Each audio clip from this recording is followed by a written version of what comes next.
iyi video ntabwo iri ndende gusa hari ibintu biba bigatuma dukora mu nganzo kugira ngo tubivuge uko biba byabaye nubwo bwose tuba twabibabwiye mbere yuko biba. Ibyabaye rero ni biki bitumye nzi imbere yanyu kugira ngo mbibabwire. Ejo bundi nari kureba mbona ngo Rusesabagina yagarutse bamuhaye ibihembo ari kumwe na Etienne Gatanazi bakoranye ikiganiro avuga ibintu byinshi cyane, avuga igihembo yagihawe, avuga wagihawe n'umuryango uhagarariwe n'umugore wa Clinton, Hillary Clinton, ko yabyishimiye cyane ari ibintu biteye ubwuzu. Ibintu byarantunguye kandi ntabwo byantunguye. Gute? Wibuka ko nakoze amavideo menshi nka 2-3 mbabwira ko ikiba kigenza ba Clinton n'aba Tony Blair mu Rwanda ari ukuneka babaniye ku Rwanda bari ukuntu ibintu bimeze, abantu ngo hangayo nayawe sha ibyo ntabwo bishoboka, ntabwo byabaho. Narababwiye ubire muri video nakoze ndababwira nti ba Clinton bari amureba, ba Tony Blair mureba, bari bose babagenzwa no kuneka kugira ngo igihugu barebe ukuntu bongera guca umuvuno kubera ibyo bakoreye igihugu baduta mu mahano y'1994 jenoside yakorewe abatutsi. Nibyo babagenza no kugira ngo barebe ukuntu bazabyorosa, aribyo nakubwiye ko imibano n'Abafaransa na za Amerika bitari bikenewe, none dore murayibonye. Kuki rero byantunguye? Numvaga ko ba Clinton ba Tony Blair ari uburyarya busanzwe, ariko wenda batagera ku rwego rwo guha umuntu igihembo kandi umuntu ugaragara cyangwa uvugwa wemezwa ko ari umwanzi w'igihugu. Ibyo bintu rero bivuze iki? Rusesabagina ejo bundi avuze ngo bamuhaye igihembo gihambaye ngo yagihaye n'umuryango uburenganzira bwa muntu uhagarariwe na Hillary Clinton. Byarantunguye bimpa n'imyumvire n'isomo igaragaza uko ibintu bimeze. Ni ukuvuga ngo iyo abantu bakwereka ko bari inshuti zawe mugendana zakadasohoka, noneho bakajya mu muhango cyangwa se bakanaha igihembo igikombe umuntu w'umwanzi wawe muri ubwo buryo bugaragara, nubwo we nyir'ubwite Rusesabagina avuga ati ngenda shaka ko abantu babana, ariko tuzi neza twese ko abantu banavuga no mu Bubiligi bavuga ko amaze gukorera Hotel Rwanda ngo yumvise yahita ba president. Ibyo bintu byaravuzwe bivugwa kenshi cyane, ariko wenda kubera gufungwa, kubera gukuriza bukuru, abona ko agenda byinavamo, niyo mpamvu wenda ashaka ko abantu bakumvikana. Wenda niko nabifata.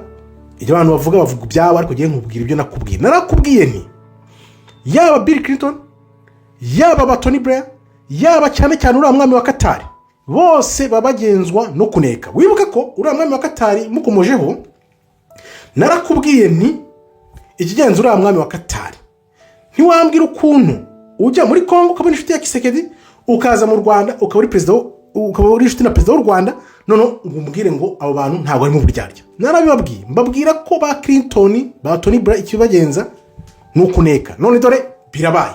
Bamwe mwavuga ngo ngayo nayawe, none dore gihamya ngiyi ba Clinton nta kuntu Hillary Clinton yajya guha igihembo Rusesabagina Clinton atabizi. Ibyo ni ibintu bigaragara buri wese. Nukuvuga ati uriya mwami wa Qatar nawe iyo atabari we waje gusunika ngana amasezerano y'u Rwanda na Kongo asinywe, azi Kigali namara kuva Kigali agera muri Kongo, nabikozeho video nabyo ubirebe, ntago byari gukunda ari amasezerano ntiyari gusinywa. Nubwo ngewe ntashyikiye intambara, nshyigikika abantu bumvikana mu mahoro, ariko naraberetse ni gute umuntu atabona ko abantu nk'aba Clinton ba Tony Blair, uriya mwami wa Qatar, bose bagenzwa no kuneka. Ariyo mpamvu ubona ibintu byatahuwe bimaze gutahurwa yuko wenda ba Clinton na ba Tony Blair bari kuneka. Hari imyaka yashize igeraho bavanamo akarenge, bamara nk'imyaka 2-3-4 batakandagira mu Rwanda. Nibwo nyuma nagiye kubona mbona Tony Blair yasubiyemo mu Rwanda, nkora hindi video ndababwira nti reba uyu muntu amaze imyaka n'imyaka adakandagira mu Rwanda, none ubu ngo baragarutse. Kubera iki? Kubera ko abazungu bagukoresha bagukeneye, babonye ko nyene bakeneye u Rwanda, nibwo bohereje Tony Blair aragaruka. Ashize nk'umwaka ngira ngo yaje umwaka ushize cyangwa umwaka 2024 agaruka mu Rwanda. Mukora video uyirebe aho ngaho nakoze ivuga kuri Tony Blair. Ba Clinton byabo byari bicecetse tutazi byo barimo. Nukuvuga ngo abantu ntabwo barasobanukirwa ko yaba Democrat na Republika bose bari ku mababa, ni amababa ari ku nyoni imwe. Ntibabyumva. Nibe nashaka kubabwira rero ntimubyumve. None dore birangiye bahaye igihembo Rusesabagina.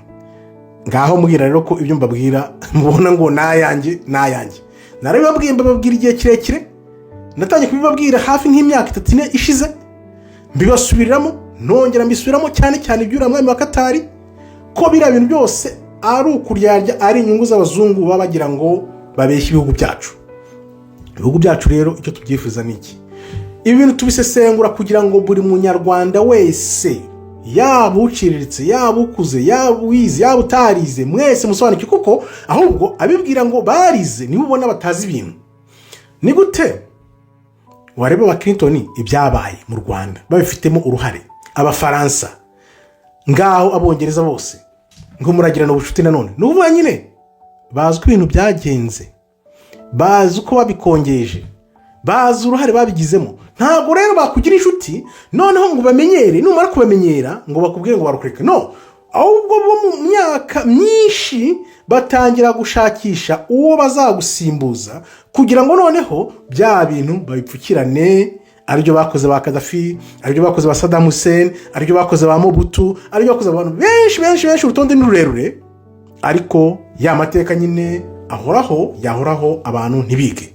Gusa nagira nkubwire ni kiriya gihembo bahaye Rusesabagina cyarantunguye, avuze ko wari ugifitemo uruhare rukomeye cyane mu bakimuhaye ari Hillary Clinton. Nahise mvuga ibintu ni hatari kubona aho umuntu witanga inshuti yawe magara ajya gufata ibihembo bihambaye akabiha uwo bita umwanzi wawe. Harimo ubutumwa bukomeye cyane. Ubundi abanyarwanda ngira ngo ni incabwenge, ubwo butumwa mu burebe mu busesengura ubwanyu, kuko nzi neza ko byanze bikunze barerekana ko no, twebwe inyungu zacu nizo dushyira imbere, ibindi byose burya tuba turyaryana. Akaba rero ari ubutumwa bugufi nashaka kubaha kugira ngo mujye mureba ibyo tubabwira. Turababwira mugatukana mukavuga ngo no, ngibyo ntibibaho, ntibishoboka, n'ibiki byose.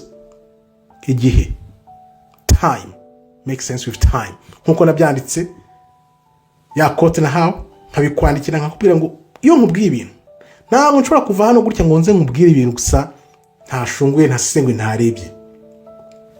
Ni Imana ibitwereka twese ikabiduhera ubuntu, tukabibahera ubuntu kugira ngo byibuze dutangire kugira inyurabwenge n'imyumvire igenda izamuka gahoro. Ibya Clinton na Tony Blair nabibabwiye inshuro nyinshi ishoboka nyinshi. Benshi bakavuga bati shabyo vuga ntabwo bishoboka, ibyo ntabwo byakunda, ntibishoboka. Ariko se ubivana he? Nawe ujya witegereza urebye umuntu mwagendanaga agatangira kugenda kuvaho.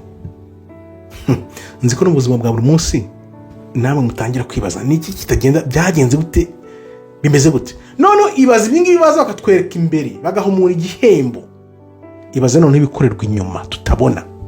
Ibyo ni ibindi.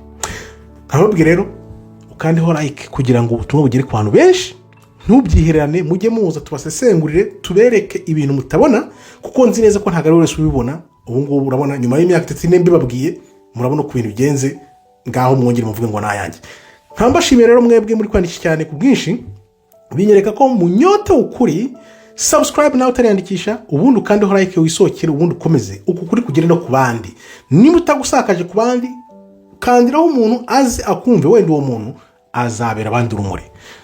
Shimi rero, Imana ikomeze barinde. Shalom, todaraba, tov me.